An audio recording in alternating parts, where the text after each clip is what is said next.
17.10J, j'ai créé le Jourdain. Voici un conseil. Pour voir l'image de la vidéo en grand format, veuillez zoomer ou toucher en bas de l'écran, mais à droite, le petit point en forme de croix, comme l'indique la flèche. Je répète ceci. Pour voir l'image de la vidéo en grand format, veuillez zoomer ou toucher en bas de l'écran, mais à droite, le petit point en forme de croix indiqué par la flèche. Bien sûr, tout dépend aussi de la marque du portable. Au jour de la fête des expiations, le sacrifice d'expiation qui va porter le péché du peuple était d'abord lavé au numéro 1 dans le bassin d'eau, avant de répandre le sang au numéro 2. Puis au numéro 3, le souverain sacrificateur mettait le sang dans un pot et entrait avec ce sang dans le lieu très saint. Le sacrifice lavé au numéro 1 dans le bassin d'eau, le sacrifice mort au numéro 2 à l'autel de sang, le souverain sacrificateur vivant au numéro 3 sont trois cas bien différents, mais dans lesquels je regarde en tant que l'auteur de ma Bible aussi dit même chose qui les unit, qui est ici le même schéma de mon tabernacle dans le même jour de la fête des expiations. Nous pouvons représenter l'unité de ces trois cas comme ci-après. Nous avons un schéma qui montre l'unité des trois mariés, le sacrifice lavé, le sacrifice mort et le souverain sacrificateur vivant. Nous avons trouvé un schéma de prophétie dans lequel chaque cas représente le Messie que je suis. Nous pouvons compléter ce schéma comme ci-après. Nous avons un schéma qui montre l'unité du sacrifice lavé, du sacrifice mort et du souverain sacrificateur qui est vivant. Nous lisons la promesse en bas comme l'indiquent les trois flèches. Le Messie qui sera lavé à sa première venue au Jourdain comme un sacrifice sera mort à l'autel de la croix, mais sera vivant comme souverain sacrificateur et va entrer dans le lieu très saint céleste avec son propre sang, c'est-à-dire avec son propre témoignage d'être celui qui a répandu le sang à l'autel de la croix. Le chemin des prophéties était tout simplement le plan du salut du corps de Christ, mais qui était écrit dans la vie du Messie que je suis. Or, ce plan a comme un défaut. La promesse du Messie qui sera ensemble avec son Église n'est pas du tout claire. Et même la promesse du Messie que je suis, qui sera enlevé, n'est pas non plus claire. C'est pourquoi j'ai créé le Jourdain à partir du chemin de mon tabernacle et grâce à la loi du réel et du spirituel que je t'ai enseigné. J'ai alors trouvé le chemin du Jourdain qui devient aussi le plan complet de la rédemption, comme c'est aussi le schéma de mon tabernacle. Je t'ai enseigné comment, dans ma pensée, alors que j'étais encore la pensée qui pensait, j'ai créé le Jourdain à partir du chemin de mon tabernacle, grâce à la loi du réel et du spirituel. Le sacrifice était d'abord lavé au numéro 1 avant d'aller mourir à l'autel au numéro 2. Le sacrifice faisait donc un mouvement prophétique que nous pouvons représenter par une flèche, comme si après, nous avons le dessin qui montre une flèche de mouvement du sacrifice. Or, cette flèche a un départ, le bassin d'eau, et 2, une arrivée, l'autel de sang, comme le montre le dessin ci-après.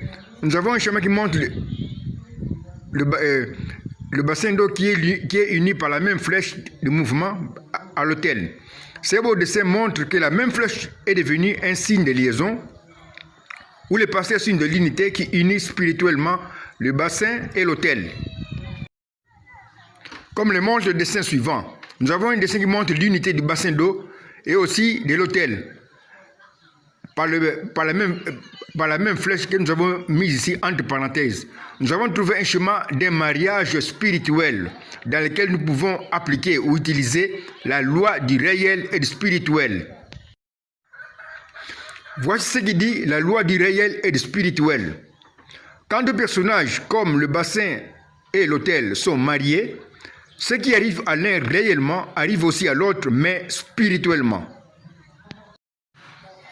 Ainsi, selon la loi du réel et du spirituel, si dans le schéma suivant, qui montre l'unité du bassin et l'autel, nous avons réellement l'eau comme l'indique la flèche 1, nous avons la flèche 1 qui indique en bas l'eau réelle. Alors, comme l'indique le dessin qui montre l'unité du bassin d'eau avec l'autel, nous avons aussi l'eau spirituelle à l'autel. L'autel représente l'autel spirituel, comme cela est indiqué par la flèche 2. Nous avons ici maintenant deux cas. La flèche 1 qui montre clairement que le bassin d'eau représente l'eau réelle. La flèche 2 qui montre que l'autel représente l'eau spirituelle.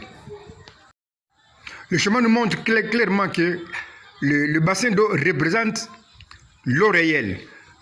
L'autel de sang représente l'eau spirituelle. Et comme il y a l'unité du bassin et l'autel, nous marions les deux eaux. Nous avons ici en bas les eaux au complet. J'ai alors créé le Jourdain comme tu le vois, à partir tout simplement du chemin de mon tabernacle, qui est le plan complet de la rédemption. Le Jourdain devient maintenant le chemin du Jourdain devient aussi le plan complet de la rédemption, au même titre avec le chemin du tabernacle. À gauche du Jourdain, nous avons le désert. À droite du Jourdain, nous avons Canaan. Le parfum représente le désert. Le lieu très saint, dans lequel il y a l'ange du Seigneur, représente Canaan, la terre sainte dans laquelle il y a la présence de Dieu. Je suis donc bien le créateur du Jourdain. Nous voyons le chemin du tabernacle qui est en accord avec le chemin du Jourdain, qui montre clairement le même plan de la rédemption. Nous avons ici le chemin du tabernacle qui est en accord avec le chemin du Jourdain, comme plan complet de la rédemption. Maintenant se pose une question, où est l'autel dans le chemin du Jourdain? Parce que nous avons l'autel dans le chemin du tabernacle. Où est maintenant le même autel dans le chemin du Jourdain? Puisque le bassin d'eau et l'autel sont mariés, ils représentent ensemble le Jourdain comme l'autel, voire les flèches qui indiquent l'unité du bassin d'eau et aussi de l'autel. Nous avons une flèche là qui part de l'autel qui va rejoindre maintenant la flèche qui indique que le bassin d'eau représente les eaux du Jourdain. Si le bassin d'eau représente les eaux du Jourdain, l'autel représente aussi les eaux du Jourdain comme l'autel. S'il y a le lieu très saint dans lequel il y a l'ange qui représente le Saint-Esprit ou Canaan, où est le lieu saint? Voici ma réponse. Le lieu saint et le lieu très saint sont aussi un, parce qu'ils ont le même voile qui les unit comme leur pasteur signe de l'unité. Comme le montrent les flèches, il y a l'unité du lieu saint et aussi du lieu très saint. C'est pourquoi, si le lieu très saint représente Canaan, le lieu saint aussi représente le même Canaan. Canaan représente donc le Saint-Esprit. L'entrée d'Israël dans Canaan représente l'entrée du peuple de Dieu dans le Saint-Esprit, c'est-à-dire dans la vie. Je veux que cette vidéo puisse avoir moins de minutes pour aider les intéressés à partager ceci et à me découvrir comme le Créateur qui avait créé le chemin du Jourdain comme plan complet de la rédemption, comme l'est aussi le chemin de mon tabernacle. La suite dans la vidéo 17.10JB, Élie et Élisée au Jourdain, avec la présentation de la promesse de ma mort à la croix avec mon Église et la promesse de mon enlèvement.